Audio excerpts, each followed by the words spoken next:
नवनवीन प्रयोगाद्वारे कृषी उत्पादन वाढीसाठी शेतकऱ्यांना प्रोत्साहन आणि मार्गदर्शन करण्यासाठी कृषी विभागामार्फत रब्बी हंगाम 2024 मध्ये 5 वेगवेगळ्या पिकांसाठी आंतरराज्य पीक स्पर्धा आयोजित करण्यात येणार आहे।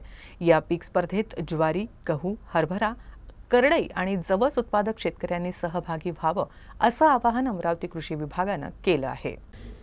ज्वारी, गहू, हरभरा, करडई आणि जवस पिकांसाठी अमरावती विभागातील जास्तीत जास्त शेतकऱ्यांनी या पीक स्पर्धेत भाग घ्यावा असं आवाहन विभागीय कृषी सहसंचालक प्रमोद लहाळे यांनी केलंय। सर्वसाधारण आणि आदिवासी गटामध्ये 31 डिसेंबर 2024 पर्यंत शेतकऱ्यांना ज्वारी, गहू, हरभरा, करडई आणि जवस या पिकांसाठी पीक स्पर्धेमध्ये अर्ज करता येणार आहेत। सर्वसाधारण गटासाठी प्रति पीक प्रवेश शुल्क 300 रुपये तर आदिवासी गटासाठी प्रति पीक 150 रुपये प्रवेश शुल्क राहणार आहे। या पीक स्पर्धेत सहभागी होण्यासाठी शेतकऱ्यांकडे स्वतःच्या नावावर जमीन असणं आणि स्वतः जमीन कसत असणं आवश्यक आहे।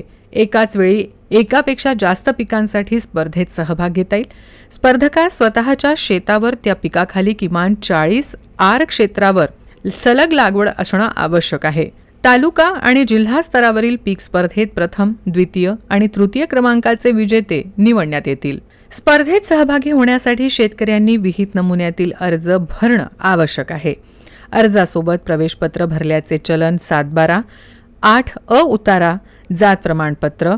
स्पर्धेसाठी शेतकऱ्यांनी संबंधित 7/12 वरील घोषित केलेल्या क्षेत्राचा चिन्हांकित केलेला नकाशा आणि बँक खाते, चेक, पासबुकच्या पहिल्या पानाची छायांकित प्रत जोडणं अनिवार्य आहे।